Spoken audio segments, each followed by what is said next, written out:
It was not that much fun. Say that again? It was not that much fun. A lot of work. A lot of work.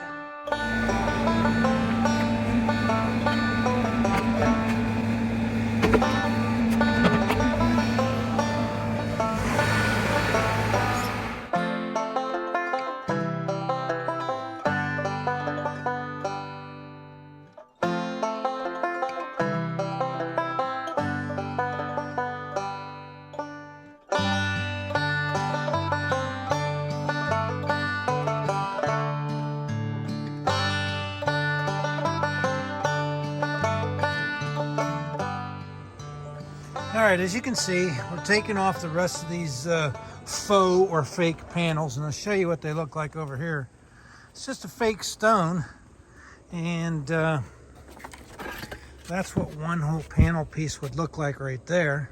And these things are filled with foam, and you just basically screw them on to anything there. I showed in a video prior to this, we're taking this off because I had to replace some framing work in here, some 4x4s and whatnot. And I went out yesterday and ordered new stone. It's an actual cement stone that we're going to be putting back on there. One thing that I did not like about this plastic panel, if any of you guys are ever looking into doing something like this, one thing that we found with this is in the winter and in the summer months, this stuff shrinks up and expands dramatically. I mean, by half inch, 3/4 of an inch, it expands with the sun and the heat, and it shrinks down in the cold. They put caulking in there to hide the joints, and when they did that, when it would expand real bad, you would actually see the caulking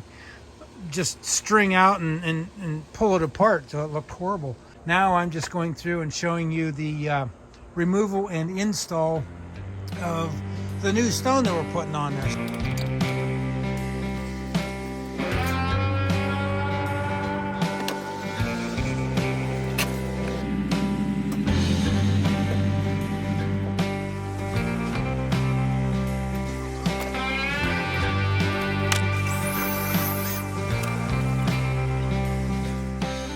Got that ready to go, other than putting the support nailer boards in. That one ready to go. And then everything out across the front of the porch. And all of these need the support boards put in. For now, we're on hold, waiting to get the panels.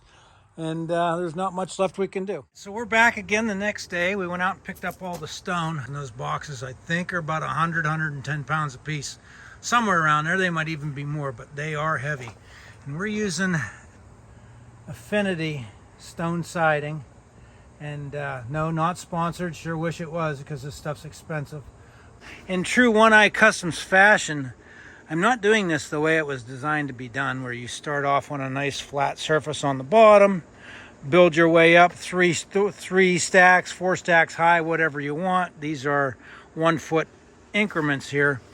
No, I had to go and start it on a slope here, and everything down through here is on a downward slope. So I had to figure out and build it out from this first dimension here to give me 12 inches up to that, because that's another full stone there. And once I get down here, I'm going to be lower, so I'll need to cut slivers out of that. I've had to trim the bottom of these first 3 off. So it's not real easy what I'm doing here to do it this way, to put on the front of our porch that is on a slope. That's the start of my lowest course. Now I need to kind of carry that along out throughout the rest of this here, and then all the top pieces will just flop on there. And I have to cut this top tab off the top piece because it's going in underneath the porch area there. Again, not what it's made to do, but it's what I am going to make it do. All right, we're back the next morning. Had some obligations we had to go to last night or last evening, so we finished up early and got out of here. But I kind of want to show you where we're at and how we finished up with it yesterday. So I've got all of this stone up here done, and it's attached. And I want to go through the process of show you how these work.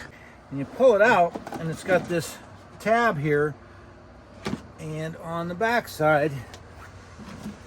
So what they must do is they must pour this into a mold, and then they they insert these plastic pieces, which these are standoff ribs, and then this metal tab is also within the mold, and it's around a piece of plastic as well. And what this does is, so when you hang it on the wall, the metal gives the plastic the rigidity. This plastic rib locks into the next rib on the top, and I'll show you that. With the way I'm doing this, because I'm going in underneath the ledge over here, I have to cut this top rib off and then run some screws in here. This bottom rib locks in to the inside lip of that rib. You screw it on up here, but the rib sticks out further and it locks on here onto the back of this rib. So that's what interlocks the bottom piece, or the bottom of this in, and then the top gets screwed in. And you can't see any of the screws anywhere on this when you stand back, but if you come down and under,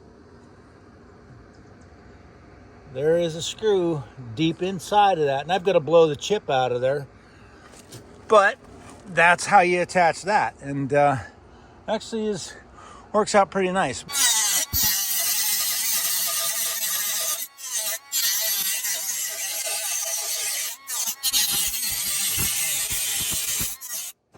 That's the upper screw tab that I just completely removed because I want the top side of that stone to tuck in underneath there. So then we're done. Bring this over. And I set it on that ledge to make sure that that piece drops down in on. And I've got these staggered too as well. Get that over there as far as I can. And that's all it is. Now I have to go ahead and I'll show you how I drill the two holes in here to hold that on where it screws into the back panel. All right, so now you pick the least conspicuous place to put your holes, and usually you want to put them in underneath a ledge of stone. So if I've got this as a piece of stone, it overhangs the bottom as well as over here. So I can pick these two inside corners and drill through it, and you never see it. So I'm using a cement drill.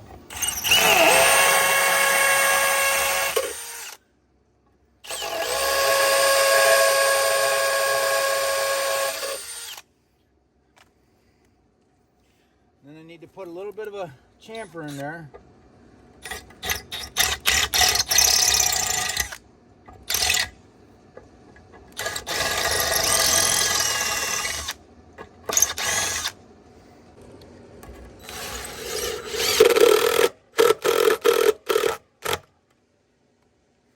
You don't want to go too awful hard with these because you will break that stone in half if you run that screw in too deep. There you go. It's on there nice and tight. Let me go ahead and finish these last couple pieces, and then we're back to the pressure treated lumber for framing around the front part.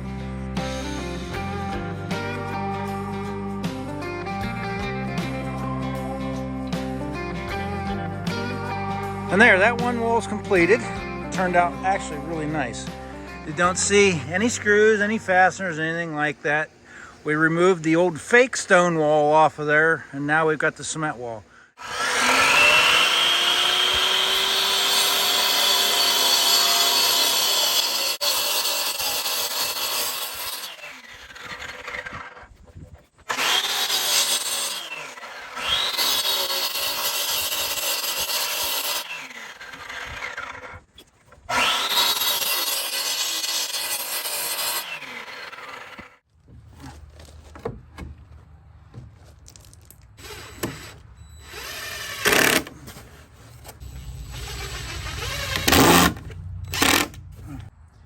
All right, so this project's kind of kicking my butt today. It's about 83 degrees. Fortunately, I'm in the shade right now, but I've got a pretty tricky piece here that I have to go in up to the side of the step tread and miss that around and then head on over across the top of the steps there.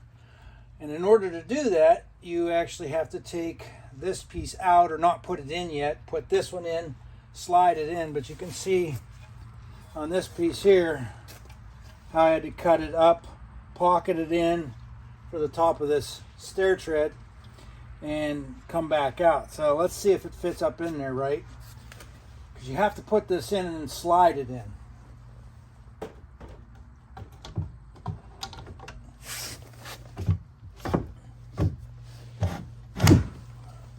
There, that fits in there nicely.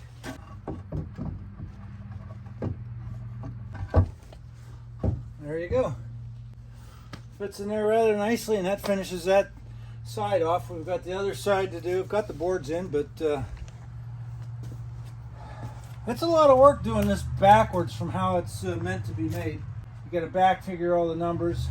You got to watch for compounding dimensions as they come together, they build up, and I couldn't have it get too high or then it wouldn't fit underneath there. So it's all working out good. The next side should go quite a bit easier because I've already got all those dimensions figured out. Well, I couldn't be happier. That side's all done.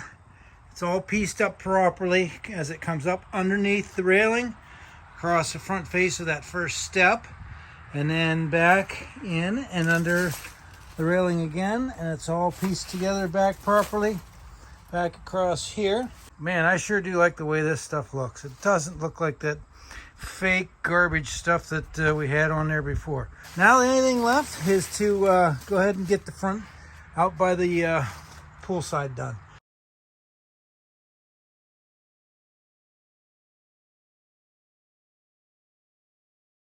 I have to put the board here, here, and here, and those are all areas where the panels will either get screwed in or attached to it. And then you buy this starter strip that comes or is used on the very bottom. And hardest part about this, doing it on the concrete, is you get any little divot here and it'll raise and rock that up. So I got to be careful. So I raised that up about a 1/2 inch up off the concrete. That should also help if there's any movement in the concrete from frost or heave.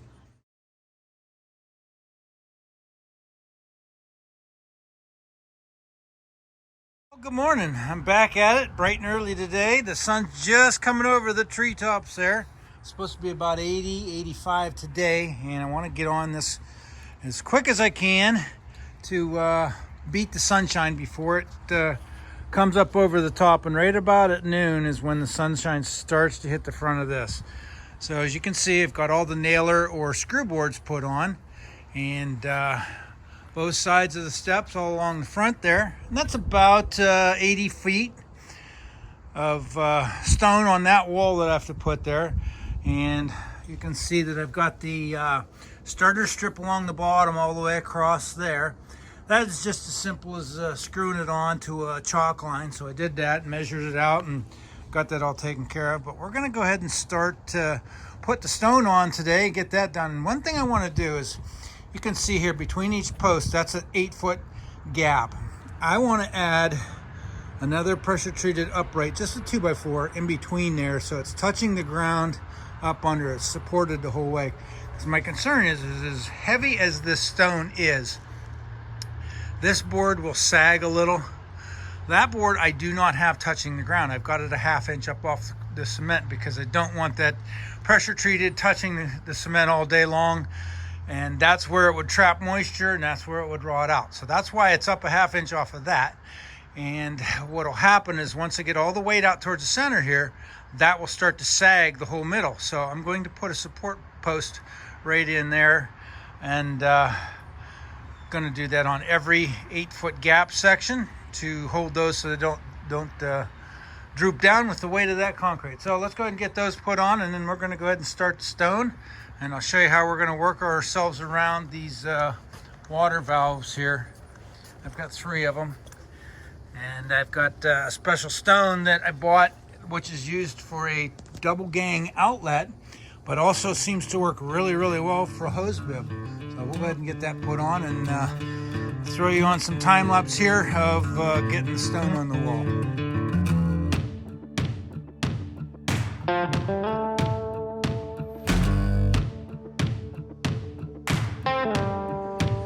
All right, UPS just showed up, and this was part of building this wall.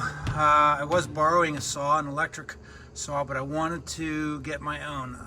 Over time, I've always needed or had to borrow a cut-off saw or a concrete saw, so picked up the Evolution 12-inch concrete saw.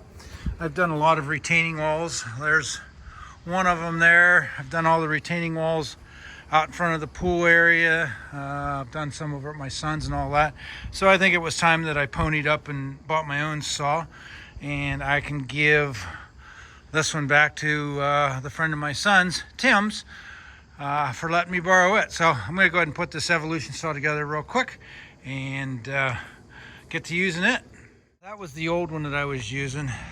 It's an Evolution saw as well. That's where I got the notion to buy an Evolution. I guess I had never even seen one, an electric one. I've always used the gas-powered ones, and they're a pain in the butt for starting. And what I'm doing, I'm making several cuts, so I don't really want to I don't really want to have to start the saw every 10 minutes or 5 minutes for a 2-minute cut, or even if it's 2 minutes. But one thing I've noticed, or one thing I know about already, is the new saw here that I bought has a soft start on it, so it slowly ramps up, where the old saw hits instant power.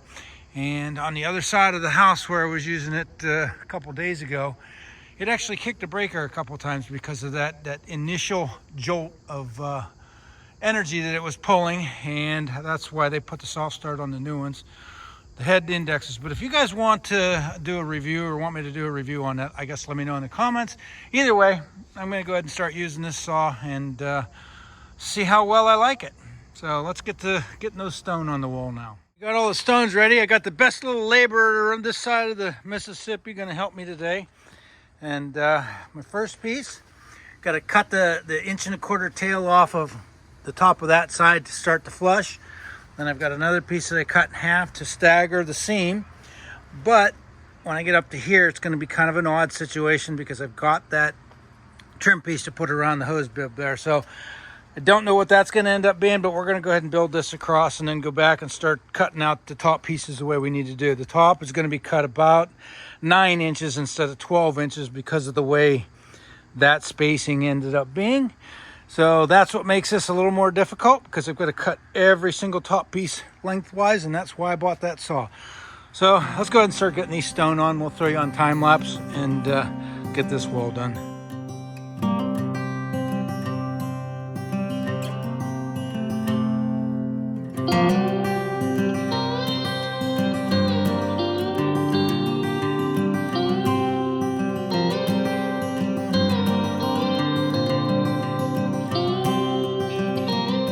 The whole length across the front to the steps.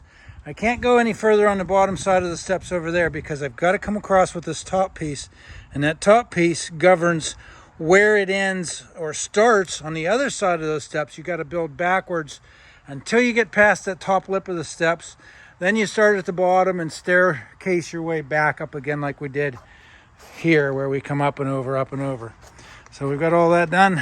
Now I've got to go through and cut every one of these top stones. I've got to cut the top piece off because, like I said, that's about a 9-inch gap there, and those each panel is 12 inches. And we're going to go ahead and work our way around here. This is what I told you about the that's a faceplate for a double gang outlet box, but it works very well for these hose bibs. So now my first piece is going to go into here, and then we'll start it and make the run all the way down. Remember, I can't see you on this side. I have no eyeballs over there. That's possible.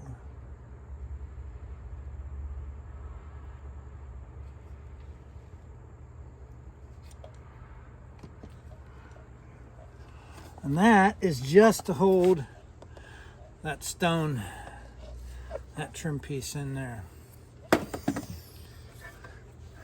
I got my straight edge cut on that side. Tip it up in and slide it over and then push it back.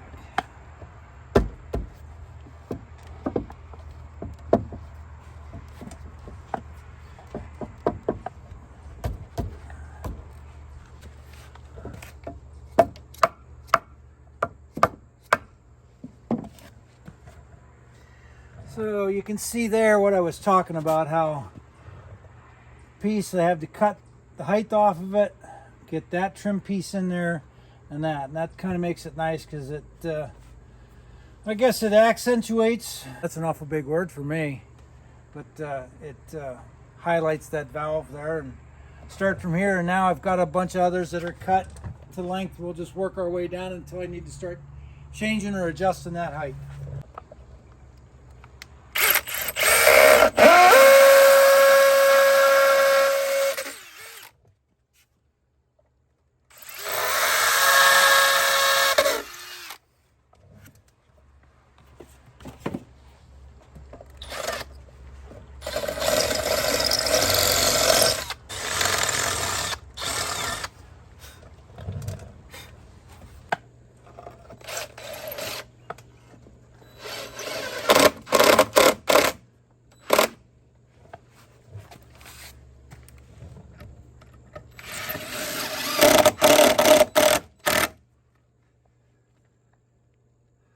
There, and you don't want to go too awful hard on it because it'll split the stone out.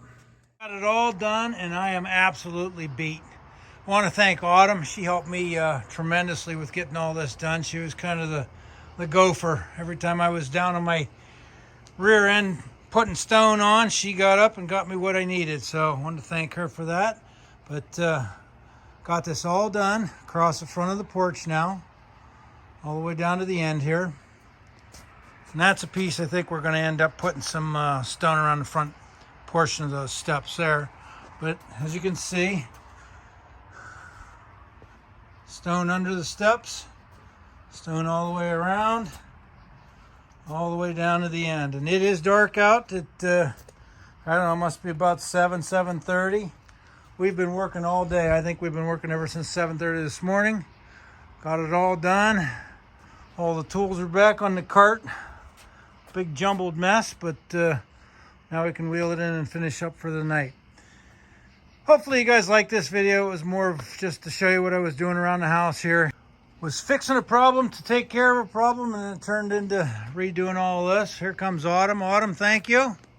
You're welcome. It's all done. It was not that much fun. Say that again. It was not that much fun. A lot of work. A lot of Glad work. it's done.